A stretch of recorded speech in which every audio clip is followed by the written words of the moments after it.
Buen día, mi nombre es Natalia Alejandra Venegas Morales y a continuación voy a hablarles sobre el artículo Aplicaciones de la voltamperometría cíclica para analizar el ácido úrico y los agentes reductores en las leches comerciales.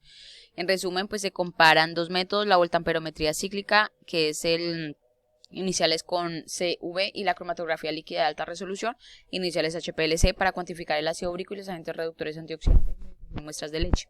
Se utilizó un pico anódico de 330 milivoltios con plata y cloruro de plata, que es un electrodo de referencia, ya que si se utilizaba un pico de 650 milivoltios, este puede asociarse con otros agentes reductores que se encuentran presentes en la leche y por tanto pues no contribuye mucho al análisis. El método de voltamperometría cíclica fue el más utilizado para aplicar, fue el más rápido, ya que el HPLC pues necesita un pretratamiento. El voltamperometría cíclica es un método barato y sencillo para el análisis fiable del ácido úrico en la leche. Y como observan acá, este de acá es el que contribuye a la voltamperometría cíclica, en donde tenemos aquí un electrodo de referencia y un electrodo de trabajo. Y en este caso, pues es la máquina, que es la cromatografía líquida de alta resolución HPLC. Como introducción, bueno, el ácido úrico es uno de los principales biomarcadores antioxidantes que se encuentran en la leche. Es el producto final de la descomposición metabólica de nucleótidos, los cuales, pues si se encuentran a diferentes concentraciones, pueden producir diversas enzimas que no contribuyen mucho pues a la leche. En este caso pueden cambiar el sabor de la leche y también pueden afectar a la salud. Convencionalmente, el ácido úrico es analizado por métodos enzimáticos como la espectrofotometría, cromatografía de gases, cromatografía líquida de alto rendimiento, electroforesis capilar de alto rendimiento y sensores electroquímicos. Entre las técnicas electroquímicas, la voltamperometría cíclica es uno de los métodos más sencillos e informativos que también se utilizan para analizar diferentes microcontribuyentes en análisis como la glucosa. El electrodo que se utiliza es un electrodo de trabajo de carbono vidrioso denominado PEDOT y tiene una excelente separación de picos para el ácido úrico y el ácido ascórbico, que es lo que se va a observar en los picos de las diferentes gráficas que voy a presentar. En los materiales y métodos, pues se escogen 34 muestras diferentes de leche pasteurizada disponibles en los supermercados locales y 2 muestras no pasteurizadas de leches tomadas directamente de la granja de Nueva Zelanda. Todo este proceso se hizo en Nueva Zelanda. El análisis se determinó en Nueva Zelanda. Todos estos reactivos que observan acá fueron los que se utilizaron y pues todos tienen que estar en un grado analítico. Para el tratamiento de la muestra, para la parte de voltamperometría cíclica, solo se tomó una sola muestra y a esa muestra se le agregó ácida de sodio como un conservante. Cada muestra de leche se dividió en 2 porciones iguales de 15 mililitros cada una. Una porción se sometió al análisis electroquímico sin tratamiento previo, pues para analizar esa parte si necesitaba ajustar pH o no. Y a la otra muestra se le agregó una disolución tampón de pH 6.6. Para la muestra de HPLC, a esta sí se le hizo un pretratamiento para eliminar la grasa y proteínas mediante la adición de ácido ortofórico y fosfórico durante 30 minutos, luego se centrifugó, luego a ese sobrenadante se le agregó cloroformo, nuevamente se hizo el centrifugado y finalmente se obtuvo un sobrenadante que se filtró con una jeringa. Todo este proceso pues se hace por triplicado. Todas estas muestras se hicieron a una temperatura ambiente y se hicieron con un tampón de borato, o sea, se ajustó el pH a 8.5. Las condiciones cromatográficas del HPLC pues se hizo a una columna C18, el fosfato de hidrógeno sódico fue el que se utilizó para la fase móvil y se filtró con un papel filtro de nilón de 0,22 micrómetros y 47 milímetros de diámetro. El ácido úrico se monitoreó con una longitud de onda de 290 nanómetros con detector UV, y para la linealidad se utilizó 6 niveles de concentración estándar de ácido úrico a un pH 6.6, el cual fue disminuyendo hasta 2.3 utilizando ácido ortofórico. La muestra de blancos fue de PBS, que está a una proporción 1:1 sin el ácido úrico, obviamente. Para el análisis electroquímico, pues se realizó en un sistema de BAS 100A, en donde se utiliza, que es también la parte de voltamperometría cíclica, sino que en este caso, pues fue como la determinación, donde se utiliza una célula de 3 electrodos de trabajo de carbono vidrioso modificado con PEDOT, un electrodo de referencia plata, cloruro de plata, en 3 molar, a una concentración 3 molar, con un electrodo auxiliar con alambre de platino. El electrodo modificado se insertó en una muestra de leche no tratada, se emplea un tiempo de retención de 30 segundos.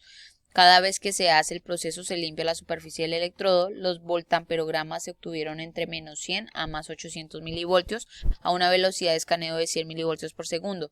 Los voltamperogramas finales se presentan después de la resta de la muestra de blancos con el tampón PBS a 6.6 y se hace con el fin de eliminar ciertas corrientes que se dan por los procesos redox internos, aunque estas salen en ciertas proporciones. Todo este proceso se hace por triplicado. Nuevamente se hace el mismo proceso, pero varía las temperaturas, iniciando desde 4 grados centígrados. Luego se hace el mismo proceso, pero utilizando una enzima llamada uricasa, la cual contribuye pues a no detectar el ácido úrico, y con esto pues vamos a saber si lo que verdaderamente teníamos en esos picos era ácido úrico. Como resultado, pues los voltamperogramas cíclicos de todas las muestras de leche y después de la disolución con el tampón de pH 6.6, pues se muestran en la figura 1A que están aquí. El pico agudo está alrededor de 330, en donde se atribuye a la oxidación del agente de ácido úrico, mientras que las corrientes adicionales más allá de los 600 milivoltios se debe a la oxidación de agentes reductores adicionales. En este caso, se puede decir que es el ácido ascórbico, ya que el PDOT analiza los dos picos grandes, que son para ácido úrico y para ácido ascórbico. Se observan dos picos de oxidación a medida que se diluye la leche, y estos picos son más probables debido a los aminoácidos pues que se pueden encontrar. Con esto pues tenemos hagan de cuenta como un dato de referencia para las demás gráficas, en donde utilizamos el PDOT, en donde donde cambiamos la temperatura y en donde agregamos la enzima. Entonces ya sabemos que el ácido úrico va a estar aproximadamente en 330 en este pico de acá. Ahora, para la figura 1B, la corriente máxima anódica para el ácido úrico tiene un cambio lineal, como observan, con un factor de dilución de la leche. Las barras de error representan la desviación estándar, que fue un dato muy mínimo, y se observan las tres corrientes que fueron muy bajas en algunos puntos, que estas son las que están acá, las que se querían eliminar. Posiblemente, pues creo yo, que hubo pues más, y pues estas fueron las que de pronto no se pudieron eliminar, pero entonces la desviación estándar es muy pequeña, creo yo, no sé. Para la figura 2A y B, como se observa acá, el ácido úrico a 100 micromolar con un pH 6.6, la muestra de leche entera pues fueron incubadas a diferentes temperaturas, ¿sí? A diferentes temperaturas, obviamente con un intervalo de 4, pues ahí decía que era de 4, pero obviamente aquí dice pues que lo modificaron y lo colocaron de 5, 15, 25, 37, o sea llegando hasta 37. Cuando se analizó la solución estándar, en la figura 2A, en este caso, aquí la solución estándar, se observó un proceso redox parcialmente reversible entre las corrientes máximas anódicas y las mínimas y las bajas, entre 5 y 15, como observan. Y acá. Además, el aumento de la temperatura condujo a una disminución progresiva, como se observa, o sea, va disminuyendo. Ahora, en la figura 2B muestra el efecto de la temperatura en toda la muestra de leche, mostrando dos picos anódicos para el ácido úrico, que es el que allá habíamos hablado, que se encontraba aproximadamente en 330, más o menos acá, y agentes de reducción adicional. En este caso pues sería el ácido ascórbico, el ácido ascórbico, se me olvida. Bueno, el pico anódico debido al ácido úrico en la leche disminuye gradualmente a medida que aumenta la temperatura, como observan. Las enzimas de uricasa se utilizan con el fin de confirmar, por acá, en la siguiente diapositiva, aquí. Las enzimas de uricasa se utilizan con el fin de confirmar pues, los contribuyentes actuales de oxidación del ácido úrico en una muestra de leche entera y asegurar que lo que se mide no se fusiona con otros compuestos. O sea, lo que hace es rectificar de que esto aquí es lo que verdaderamente consideramos como ácido ascórbico. Además, acá lo que se hace es una comparación con el electrodo P-DOT. En este caso no utilizan el electrodo P-DOT y aquí sí utilizan el electrodo P-DOT. En esta no está la enzima uricasa, ¿es que se llama? Sí, uricasa. La enzima uricasa, perdón, no uricasa sino uricasa. Y aquí ya se encuentra la enzima uricasa. Por lo menos aquí habíamos dicho que el electrodo, obviamente como no utilizamos el de P-DOT y además pues como no estamos analizando por medio de la temperatura, vamos a observar que el pico se va a dar aproximadamente en esta fase, como observan acá, y cuando ya agregamos la enzima, observamos que el pico desaparece. ¿Se observan? Y se va a formar otro de acá. O sea, lo que está detectando aquí es que verdaderamente lo que teníamos acá era ácido úrico. ¿Sí? Porque desaparece. Y pues obviamente va a quedar el ácido ascórbico. Ese sí va a aparecer porque pues lo que mide lo que mide la uricasa es la enzima, es el ácido ascórbico.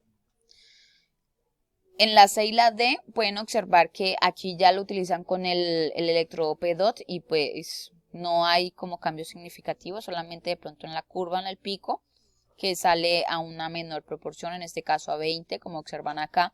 Y aquí igualmente ya se observa aquí el ácido ascórbico, perdón, el ácido úrico y aquí el ácido ascórbico posiblemente, porque pues el P-DOT es muy confiable para el ácido ascórbico y el ácido úrico, ácido ascórbico. Acá en este caso pues ya tenemos la uricasa y en este caso pues se elimina el ácido úrico pero se observa el ácido ascórbico, ¿sí? Por lo tanto, el pico que teníamos ahí contribuye a ser el ácido úrico. Ahora, para el análisis con HPLC se hace el mismo proceso, pero obviamente a este se le tiene que hacer un pretratamiento. Se hace lo mismo, se mide por la temperatura, cambiando la temperatura, se hace también con la enzima uricasa y se observan, pues se tienen los resultados de que la muestra pues presenta un ácido úrico produciendo un pico muy nítido. Cuando se eleva el pH de la muestra de leche a 6.6 conduce un pico con cola mayor a las posibles interferencias. Una cosa aquí importante es que ellos, para poder comparar estos resultados, ellos analizaron era el residuo o el líquido que salió del pretratamiento para el HPLC y este líquido lo utilizaron para los métodos. En este caso para la voltamperometría cíclica y para el HPLC. Con eso fue que hicieron la comparación, ¿cierto? Ahora,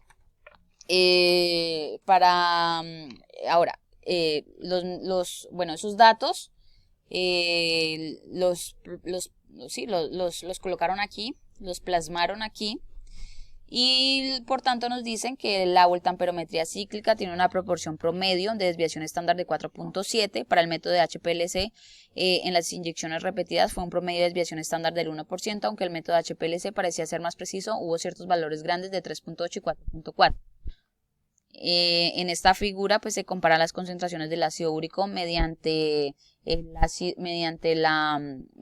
la voltamperometría cíclica y el HPLC para las 36 muestras, donde se obtuvo una regresión lineal aceptable y los diferentes medios entre estos de 6% y un análisis de datos estadístico con el programa TOSC, terminado en T, mostrado que el intervalo donde muestran que el intervalo de confianza que describe que se describe la diferencia de los dos valores está completamente dentro del límite del rango superior e inferior definido por la teta, creo que se dice así. Bueno, en conclusión pues se describe un método sencillo para determinar, en conclusión pues en conclusión pues el voltamperograma cíclico contribuye a ser un método sencillo para determinar las concentraciones de ácido úrico en la leche. Es un método que es selectivo y es muy rápido. Tiene una ventaja a comparación de los procedimientos con HPLC, pues porque no se hace pretratamiento. Además, el sensor P-DOT fue altamente selectivo contra interferencias en compuestos reductores coexistentes, como el ácido ascórbico que se observó, pero en un punto más grande, o sea, un pico más alto. Muchísimas gracias. Estas serían las referencias y ya. Gracias.